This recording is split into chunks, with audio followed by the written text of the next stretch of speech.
تبصرہ پوائنٹ کے ہفتہ روزہ عالمی خبروں میں آپ کا استقبال ہے۔ سب سے پہلے سرخیاں۔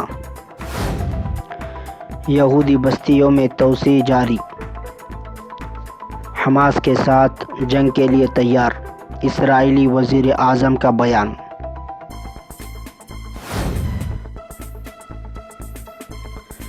مظلوم فلسطین کے حقوق کے لیے قانونی لڑائی کی سخت ضرورت، تیونس کے سابق صدر ڈاکٹر منصف المرزوقی کا بیان۔ افغانستان میں کابل ایئرپورٹ پر دھماکے، ہلاکتوں میں اضافے کا خدشہ۔ خبروں کی تفصیل۔ اسرائیلی وزیر اعظم نے کہا کہ وہ مغربی کنارے میں یہودی بستیوں کو بڑھانے کے لیے کام کریں گے اور ایران کے ساتھ جوہری معاہدے کی بحالی کے لیے امریکی قیادت کی کوششوں کی مخالفت کریں گے۔ اسرائیلی وزیر اعظم نے کہا کہ مغربی کنارے کی بستیوں کو وسعت دیں گے جس کی بائیڈن مخالفت کرتے ہیں۔ انہوں نے القدس میں فلسطینی قونصل خانے کو دوبارہ کھولنے کے امریکی منصوبوں کی حمایت سے انکار کرتے ہوئے کہا کہ فلسطینی قیادت امن نہیں چاہتی۔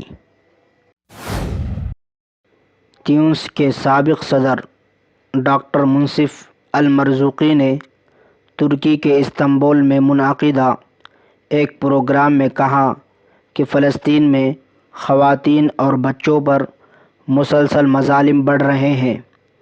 ان کے حقوق کی پاسداری اور تحفظ کے لیے عالمی وکلاء اور سماجی کارکنان پر مشتمل ایک ایسی تنظیم کی اشد ضرورت تھی جو ان کے مظالم کے خلاف حقوق انسانی سے متعلق عالمی منشور کے مطابق آواز بلند کر سکے۔ انہوں نے کہا کہ یہ بہت ہی خوش آئند قدم ہے کہ یہ تنظیم اب باضابطہ طور پر قائم ہو چکی ہے۔ اس تنظیم کا نام International Monitor of Palestinian Women and Children Rights ہے، جو فلسطینی خواتین اور بچوں کے لیے کام کرے گے۔ افغانستان کی کابل ایئرپورٹ کے باہر زوردار دو دھماکوں کے نتیجے میں 12 امریکی فوجیوں کے بشمول 60 افراد ہلاک ہو گئے۔ مہلکین میں بچے بھی شامل ہیں۔ دھماکوں میں کئی افراد زخمی ہوئے ہیں جن میں طالبان کے گارڈز بھی شامل ہیں۔ ہلاکتوں میں مزید اضافے کا اندیشہ ہے۔ طالبان سمیت مختلف ممالک نے اس حملے کی سخت مذمت کی اور کہا کہ دہشت گردی کے خلاف دنیا کو متحد ہونے کی ضرورت ہے۔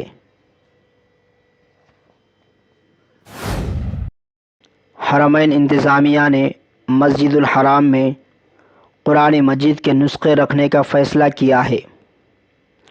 سبق ویب سائٹ کے مطابق انتظامیہ نے کہا ہے کہ تمام حفاظتی تدابیر کے ساتھ قرآن مجید کے نسخے پہلے کی طرح الماریوں میں رکھے جائیں گے۔ انتظامیہ کے تحت مصحف کمیٹی کے سربراہ حمزہ السالمی نے کہا ہے کہ تمام مصلوں میں موجود الماریاں اپنی جگہ پر رکھی گئی ہیں جنہیں قرآن مجید کے نسخوں سے آراستہ کیا گیا ہے۔ تمام الماریوں سمیت قرآن کے نسخوں کو سینیٹائز کیا جاتا ہے کہ زائرین حرم انتہائی محفوظ طریقے سے ان کا استعمال کر سکیں۔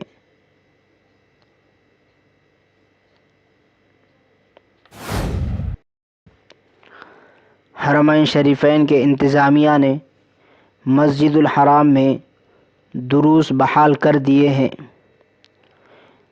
ایک ویب سائٹ کے مطابق انتظامیہ نے کہا ہے کہ حرم کے اندر حفاظتی تدابیر پر عمل کرتے ہوئے دروس کا سلسلہ بحال کیا جا رہا ہے۔ انتظامیہ نے کہا ہے کہ اب دروس کے لیے مشائخ کی کرسیاں طے کی گئی ہیں جہاں طالب علم دروس میں شرکت کر سکتے ہیں۔ باب الملک فہد کی سیڑھیوں کے سامنے کرسی نمبر 9 اور کرسی نمبر 10 پر مشائخ درس دیا کریں گے۔ ہر درس کے حلقے میں شرکاء کی زیادہ سے زیادہ تعداد 50 ہوگی۔ اس سے زیادہ افراد کو شرکت کی اجازت نہیں دی جائے گی۔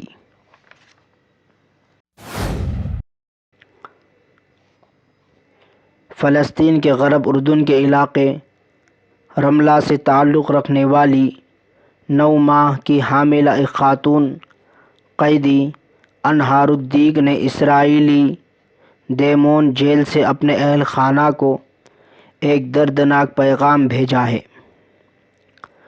انہوں نے اپنے اس پیغام میں اپنی شدید تکالیف کا ذکر کیا ہے۔ واضح رہے کہ اسرائیلی جیلوں میں درجنوں خواتین قید ہیں جنہیں بنیادی سہولیات تک فراہم نہیں کی جاتی ہیں۔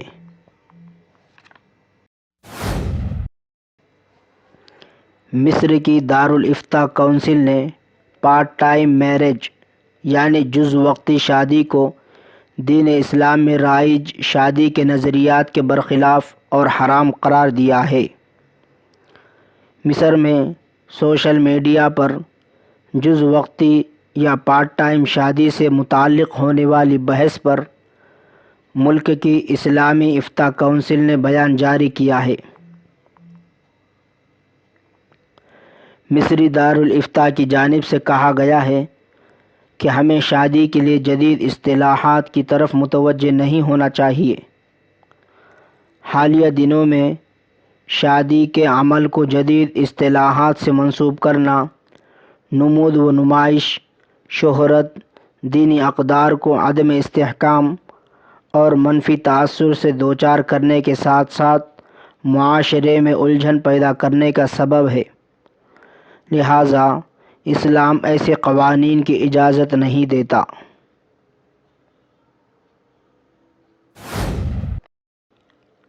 وزیر اعظم پاکستان عمران خان نے کہا ہے کہ سیرت النبی صلی اللہ علیہ وسلم ہی ہماری نئی نسل کے لیے مشعل راہ ہے۔ معاشرتی مسائل کا بہترین حل سیرت النبی کی تعلیمات میں موجود ہے۔ وزیر اعظم عمران خان کی زیر صدارت اجلاس میں حکومت کی 3 سالہ کارکردگی پر عوام کو اعتماد میں لینے سے متعلق حکمت عملی پر غور کیا گیا اور حکومتی 3 سالہ کارکردگی رپورٹ جاری کرنے پر مشاورت کی گئی۔ واضح رہے کہ پاکستان کے تعلیمی نصاب میں سیرت النبی صلی اللہ علیہ وسلم کی تعلیمات کو شامل کیا گیا، جس کے لیے تمام مکاتب فکر خصوصاً علماء کرام سے تفصیلی مشاورت کی گئی ہے۔